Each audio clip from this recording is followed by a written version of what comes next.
ሰላም እንዴት ናችሁ? የጌታ ጸጋና ሰላም ይብዛላችሁ። ዛሬ የዘፍጥረት መጽሐፍን ካቆምንበት እንቀጥላለን። ምዕራፍ 4 ነው የምናየው።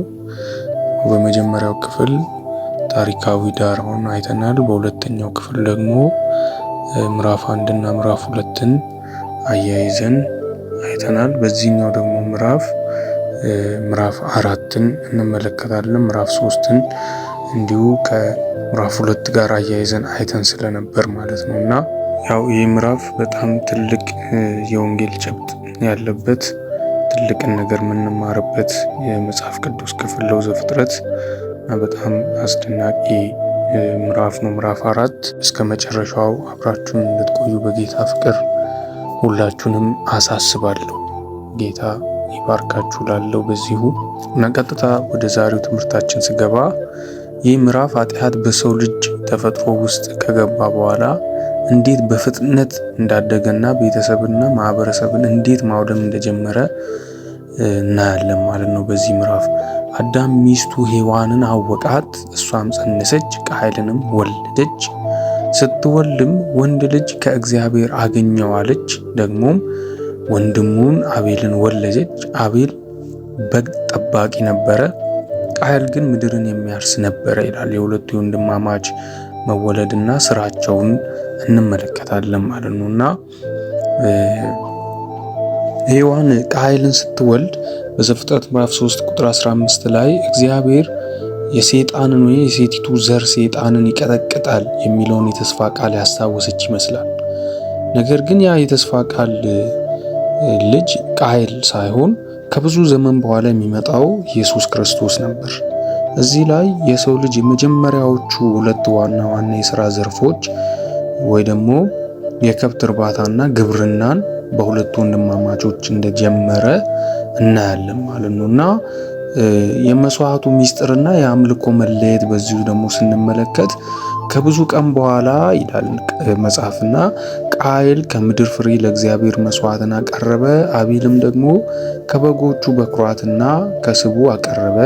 እግዚአብሔርም ወደ አቤልና ወደ መስዋዕቱ ተመለከተ፣ ወደ ቃየልና ወደ መስዋዕቱ ግን አልተመለከተም። ቃየልም እጅግ ተናደደ፣ ፊቱም ጠቆረ ይላልና እግዚአብሔር የቃየልን መስዋዕት ያልተቀበለበትና የአቤልን የተቀበለበት ምክንያት ምንድን ነው ስንል አቤል ያቀረበው የደም መስዋዕት ነው ወይ ደግሞ በግ ሲሆን ቃየል ግን ያቀረበው የምድርን ፍሬ ነው። አምላክ ቀደም ሲል በአዳምና ሔዋን ታሪክ ወይ ደግሞ በቆዳ ልብስ እንዳሳየው የኃጢአት ስርየትና ወደ እግዚአብሔር መቅረብ የሚቻለው በደም መስዋዕት ብቻ ነው የሚለውን እንመለከታለን ማለት ነው። እና ሁለተኛውና ዋናው ምክንያት የልብ አመለካከት ነው። በአዲስ ኪዳን ዕብራውያን ምዕራፍ 11 ቁጥር 4 ላይ እንዲህ ይላል፣ አቤል ከቃየል ይልቅ የሚበልጥ መስዋዕት ለእግዚአብሔር በእምነት አቀረበ ይላል። አቤል መስዋዕቱን ያቀረበው በፍቅርና በእምነት ሲሆን ቃየል ግን እንዲሁ በልማድ ወይም ደግሞ ሃይማኖታዊ ስርዓትን ለማሟላት ብቻ ነበር። እግዚአብሔር መጀመሪያ መስዋዕቱን ሳይሆን ሰውን ነው የሚያዩና ወደ አቤል ተመለከተ ይላል። እና እግዚአብሔር ቃየልን አለው፣ ለምን ተናደደ? ፊትህስ ለምን ጠቆረ? መልካም ብታደርግ ፊት የሚበራ አይደለምን? መልካም ባታደርግ ግን ኃጢአት በደጅ ታደባለች። ፈቃዷም ወደ አንተ ነው፣ አንተ ግን በእርሷ ላይ ንገስባት። ቃየል ግን ወንድሙን አቤልን ወደ ሜዳ እንሂድ አለው። በሜዳም ሳሉ ቃየል ወንድሙ በአቤል ላይ ተነስቶ ገደለው ይላል። እግዚአብሔር ቃየልን ግድያውን ከመፈጸሙ በፊት አስጠንቅቆት ነበር።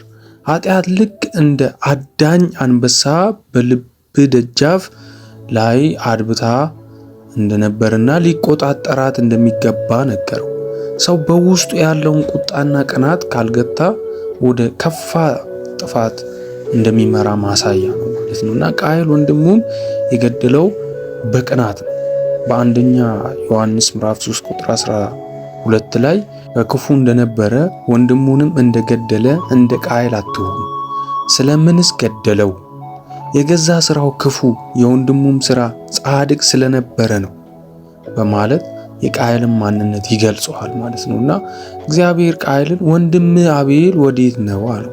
እርሱም አላውቅም የወንድሜ ጠባቂ ነኝን ሲል እንመለከታለን። እና እግዚአብሔርም መልሶ አለው ምን አደረገ? የወንድሜ የደሙ ድምፅ ከምድር ወደ እኔ ይጮኻል። አሁንም የወንድምህን ደም ለመቀበል አፏን በከፈተች በምድር ፊት አንተ የተረገመ ነህ ይሏልና ቃየልም ኮብላይና ተቅበዝባዥ እንደሆነ እንመለከታለን። አዳም ኃጢአት ሲሰራ ተሸሸገ። ልጁ ቃየል ግን ኃጢአት ሲሰራ በድፍረት ዋሸ እና አላውቅም አለ። ይህ የኃጢአት ደረጃ በሰው ልጅ ውስጥ እንዴት እየጠነከረ እንደሄደ እናያለን ማለት ነው። የአቤል ደም ፍትህንና በቀልም ፍለጋ ከምድር ወደ እግዚአብሔር ይጮኻል።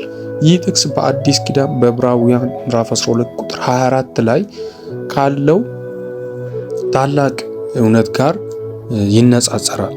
እዚያ ላይ የኢየሱስ ክርስቶስ ደም ከአቤል ደም ይልቅ የሚበልጥን የሚናገር ይጮኻል እና ለስርየት ነው ደግሞ የሚጮህ ተብሎ ተጠርቷል። እና የአቤል ደም ፍርድን ሲጠይቅ የኢየሱስ ደም ግን ምሕረትንና ይቅርታን ይናገራል። እና ቃየል ከእግዚአብሔር ፊት ጠፍቶ ወይ ደግሞ ወጥቶ በኖድ ምድር ተቀመጠ። የቃየል ዘሮች ከተማ መስራት፣ ድንኳን መቀለስ፣ ከብት ማርባት ወይም ደግሞ ሙዚቃ በገናና እምቢልታ መፍጠርና የብረት መሳሪያዎችን ማበጀት ጀመሩ። ነገር ግን በስነ ምግባር እጅግ የተበላሹ ሄዱ ማለት ነው እና የተበላሹ ሆኑ እና ለምሳሌ ላሜ የተባለው የቃየል ዘር 2 ሚስት አገባ፣ ሰውንም ገደለ። እና አዳምም ደግሞ ሚስቱን አወቃት፣ ወንድ ልጅም ወለደች፣ ስሙንም ሴት አለችው። እና ቃየል በገደለው በአቤል ፋንታ እግዚአብሔር ሌላ ዘር ተካልኝ ስትል ለሴትም ደግሞ ልጅ ተወለደለት፣ ስሙንም ሄኖስ አለው። በዚያን ጊዜ የእግዚአብሔር ስም መጠራት ጀመረ ይላል መጽሐፍና መጽሐፍ ቅዱስ እዚህ ላይ የሰውን ልጅ በሁለት መስመር ይከፍለዋል። አንደኛው ዓለማዊነትን፣ ሁለተኛ ዓለማዊነትና የኃጢአትና ያለ እግዚአብሔር የመኖር መስመር የሆነው የቃየል መስመር ነው። ሁለተኛው ደግሞ አቤል ከሞተ በኋላ እግዚአብሔር የተካው እግዚአብሔርን የሚፈራና ስሙን የሚጠሩ ቅዱሳን የሚወጡበት የሴት መስመር ነውና ከዚህ ከሴት መስመር ነው በኋላ ኖህ፣ አብርሃም እና በመጨረሻም መድኃኒታችን ኢየሱስ ክርስቶስ የሚወለዱትና